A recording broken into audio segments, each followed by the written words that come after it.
for a Q&A. The first 3 months of my YouTube channel are for experimenting. So I put out a few question boxes on Instagram and asked if you guys had any questions for me. We've had quite a few come back, and some of them are really, really good topics that I love to talk about. Got a mix of business, personal, and mindset, which is great. I think mindset kind of goes into business and personal, doesn't it? But yeah, I'm gonna go get ready, finish my coffee, and I will be back. Good morning, good morning. I don't know if it's morning where you're watching this, but you know, we'll go with morning. So I just shared a little bit of my morning with you, and that was actually on Sunday, and now it's Wednesday, because that is just how my few days have gone. I had every intention of recording this video on Sunday, but life got in the way, and here we are, 3 days later. Today is episode 5, and I've decided to do a bit of a Q&A just because I have a lot of different questions on my Instagram page, which is Rosie_coaching if you don't follow me there already.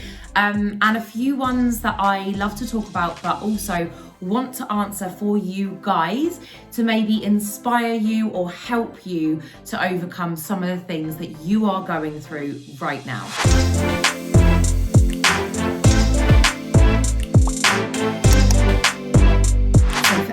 That doesn't know me, I am Rosie. I'm a business and mindset coach for female entrepreneurs, and I help them to find more fun, freedom and fulfillment in their life through building powerful online brands. I say that in every episode, and I say it because I know that I will get new viewers, and I know that some people will click on different videos, so I really want you guys to know who I am and what I do, and I think that's really, really important. So let's get to it. So the questions that I'm going to answer today: how did you start traveling, and what was the one thing that set it off? My favorite question: 3 different things that you didn't expect from 3 different places. And I've had to think about this one. I'm super excited to answer it. How do you overcome imposter syndrome and low confidence? I'm gonna get into that. This is something I talk about all of the time. And what made you decide to become a coach? So those are the things that we are going to be getting into today. I just want to say a massive thank you to everyone that did send in the questions, and I know there were a fair few there, and I'm not going to answer every single one today. I've chosen the ones that I think will be most beneficial for people, but also things that I love to speak about. So I hope you all enjoy.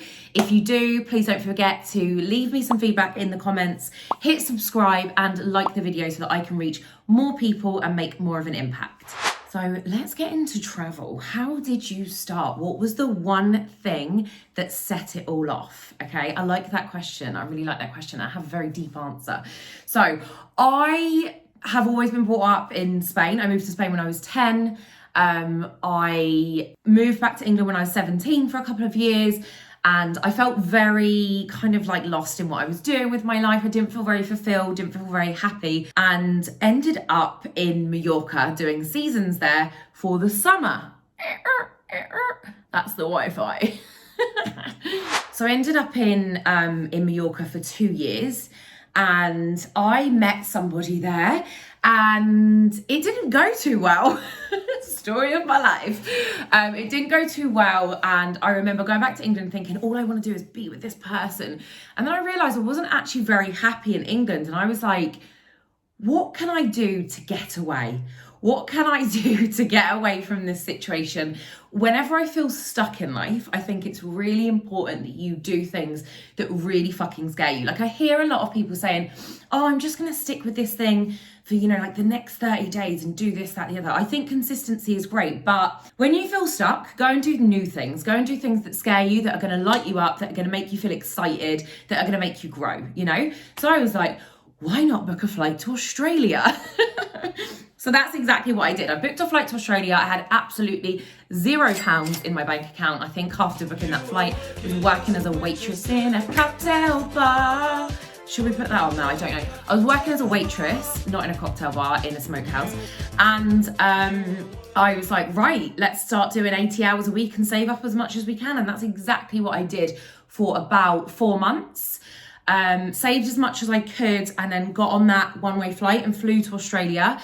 And that is where it all really began for me. So I flew to Australia, landed in Melbourne. So I'd gone from Manchester to Melbourne. I know loads of people love Melbourne. It's not my favourite place. One, because of the weather. I am all about really hot weather.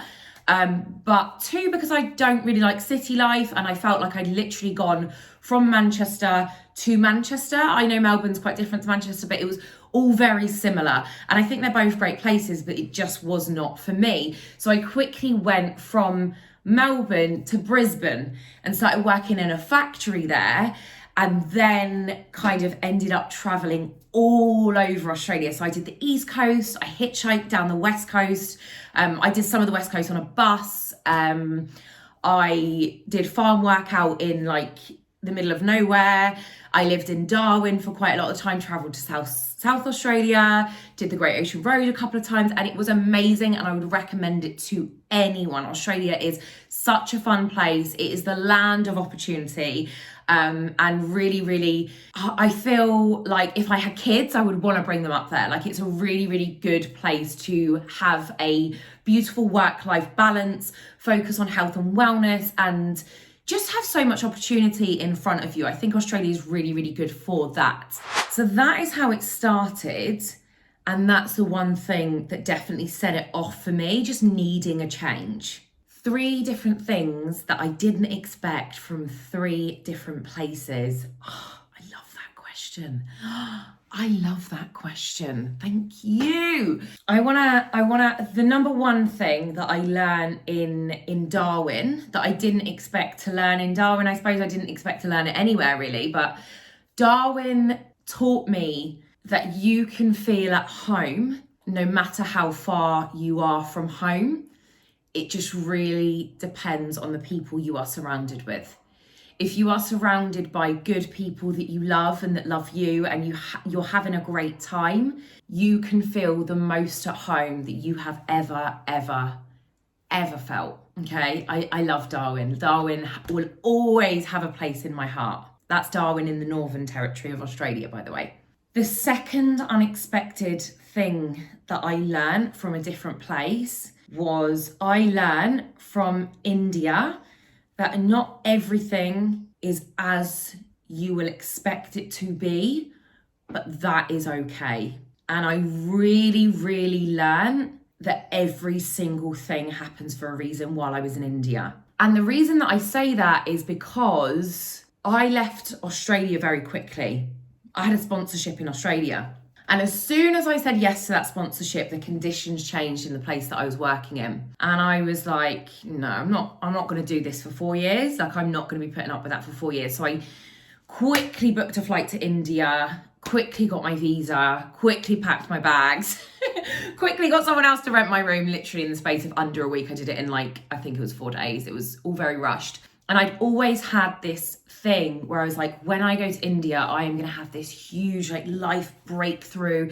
It's going to be like the biggest thing, the biggest lessons I learn in life. I know that I'm going to connect with like a different side of me in India. It's going to be a big spiritual awakening, this, that, and the other. And it wasn't like that at all. It was a great trip. I learned a lot. It just wasn't everything that I expected. The people were amazing. They looked after me so much. The experience was amazing. The way that I stepped outside of my comfort zone and spent, 4 or 5 weeks in India on my own. I did a lot of things that people told me not to do. Would I recommend it? It's up to you. It depends on how you carry yourself, how safe you want to feel, blah, blah, blah, blah. But I learned from that, and I like to do things that I shouldn't do. So that was my lesson from India, that things don't always go as you will expect them to go, because it wasn't this huge thing for me. It was actually just a little break from life where I sat and I was like, what do you want to do with your life? What do you actually want? Where do you want to be? And what are you actually looking for? Because after these 4 years of traveling, 3 or 4 years, I was like, are you looking for something from a place that actually, no, it doesn't necessarily come from a place? And this leads me to my third unexpected thing. So my third unexpected thing that I learned from a place, I'm actually going to go very, very narrow and broad here. So the thing that I learned overall was that you cannot find happiness from a place. I love traveling. I absolutely love it. I'd recommend it to absolutely anyone. You grow so much through traveling, especially traveling alone. Like, it's so life-changing. But what I learned is that you cannot find happiness from a place. When you are searching for happiness, you can only find that from within you. And I spent a fair few years looking for happiness from a place. I was like, I just want to find somewhere that I love living. But actually, I wasn't happy living in the mindset that I was living in. I wasn't happy living in the body and the habits and everything else that I was living in. So I wasn't happy with myself. And I think once you're happy with yourself, that's when you will be happy in a place. And I think for me, that's a huge lesson that I learned from all of the places that I went to. Why? Because after India, I flew to London for a couple of weeks. I flew to New York for a few days. And then I flew back to London and back to Spain. And Spain is my home. Spain's like, that's my home. England was never my home. Spain is my home. This is where my family are. This is where I've been brought up. This is where I'm most connected. But really, I realized that this is where I'm happy because I've made myself happy, and I was never going to find that happiness from a place. I don't consider it that I ran away. I didn't run away. I took myself out of situations, absolutely, quite a lot. I moved around tons in that time, but you are never going to find happiness from a place. You are going to find it from within you. And that was a huge lesson for me, for sure, while I was traveling. Okay, let's move on to the imposter syndrome. So the question that I got asked was, how do you overcome imposter syndrome and low confidence? Okay, I always say, and some people might disagree, I don't mind, that you cannot overcome imposter syndrome. There might be some ways that people have and some techniques to help you, but what I think is actually you're working through it. As very highly ambitious women, we're constantly growing and learning and evolving. And throughout that journey, you are meeting different people all the time, and you're constantly trying to surround yourself with people that you can learn from. And that creates a bit of imposter syndrome because you're like, I don't know enough, I'm a fraud, this was luck, this was fluke, etc., etc. But really, to me, I think it's all about reframing it. So for me, when I feel imposter syndrome, I'm like, you're in the right place. You have to feel uncomfortable to grow. You are definitely doing something right, and that's why we keep moving and we keep working, okay? So that's really how I like to look at imposter syndrome. But another perspective that I want to give you is sometimes we feel like an imposter because we don't feel like we're like delivering enough, or we feel like, is this valuable? Oh, that was just luck, or whatever else. But when you look at the people that you're teaching, when you look at the knowledge that you are sharing, I want you to have in mind that it's extremely valuable, because the people that are paying you, the people that are showing up and watching you, they don't already hold that knowledge. And it's just about understanding that knowledge that you hold is enough. It really is enough, because you are a few steps ahead than somebody else, and the knowledge that you hold is so valuable. So don't be shy to go out and teach that. Overcoming low confidence. I don't identify with being somebody that is low in confidence. I'm a confident person. Yes. Thanks, Mum. Thanks, Dad. They've definitely given me that. I'm a confident person. However, I work with a lot of people in all of my programs that do struggle with confidence. And I think it's actually one of my gifts. Like, I really watch my clients step into like this bold, beautiful, voice using, space taker-upper person, right? Like, I watch my clients going from scared to show up on camera to singing and dancing on their phones on Instagram. And I love it. How do I help people overcome confidence? Through getting results. You have to push yourself outside of your comfort zone, and you have to enjoy doing it, okay? I know it's hard. I know sometimes you feel like you're paralyzed, but connect with the results that you are going to get if you step outside of your comfort zone. Connect with the results that you are going to get if you have that conversation, if you ask that person that thing, if you show up on your stories today, if you launch that video even though it's not perfect, if you do the podcast. Like, the only way that you are going to grow and get more confidence is through seeing those results, whether that be personal or client results, because that's going to confirm to you that you can do this and you have got value and knowledge that you need to share. If you're somebody that struggles with low confidence, okay, I appreciate like this is a real thing and it can feel really, really hard. But really think about the person that you want to be, the people that you admire, how do they show up? Because it gets to be easy. All you have to do is show up as yourself. All you have to do is be yourself. Is that not so easy? You don't have to pretend to be anyone else. You don't have to use anyone else's strategy. You don't have to pretend to be perfect, because if you're offering help to somebody, those people don't want help from somebody that's perfect. They want help from somebody that's relatable. So if you're showing up and you fuck up on your words, if you make a mistake, if you spell something wrong, if you haven't got it all figured out, you're so much more attainable to that person. The results that you have are so much more attainable to the people that you want to help. And they are far, far more likely to reach out to you for help. Also, bear in mind, if you're a coach or a service provider or someone that's offering some sort of knowledge or help in the online space, the people that are going to be reaching out to you, they feel a bit vulnerable. Sometimes it's really scary to reach out for help. They don't want to reach out to this perfect image corporate person. They want to reach out to somebody that is making mistakes but is still moving too. They want to reach out to somebody that does, have little hiccups along the way, but they still keep moving, because that's what we all strive for. Because deep down, we all know it's never going to be perfect, okay? But what we're striving for is progress. So just have that in mind. If you feel like, I don't want to show up because of this, I feel low in confidence because of this, I feel like they're better than me, just know that there's somebody out there that's going to watch you make your mistakes, show up imperfectly, and they're going to feel extremely inspired by you.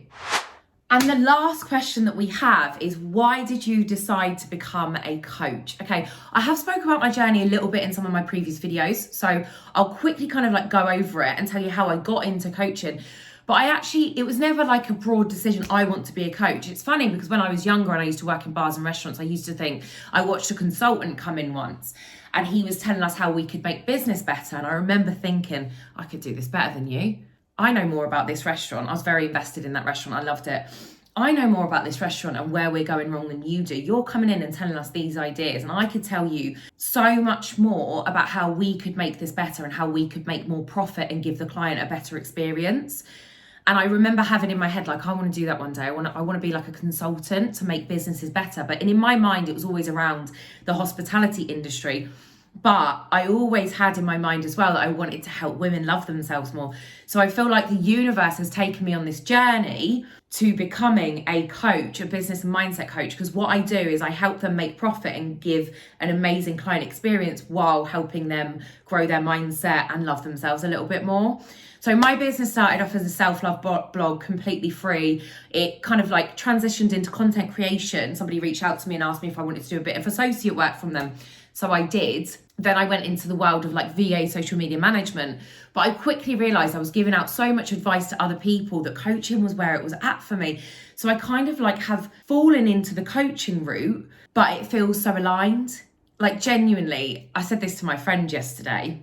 Yesterday night, I was getting ready to record a podcast with my friend, and I said, I've got to really quickly run out and grab a ring light. I'll be, 10 minutes late or whatever. I hate being late, and I feel like I'm late all the time recently. And I was driving my car, I had my music on, and I was thinking about the calls that I had yesterday and the day before, and I was like, oh my God, what is my life? I'm so lucky. I cried. Anyone that knows me knows that I'm super emotional. I cried. I was like, I can't believe I get to work with these women. I can't believe this is my life and this is what I do for a living. Genuinely, I cannot quite believe what I have created. And this is what I want to do.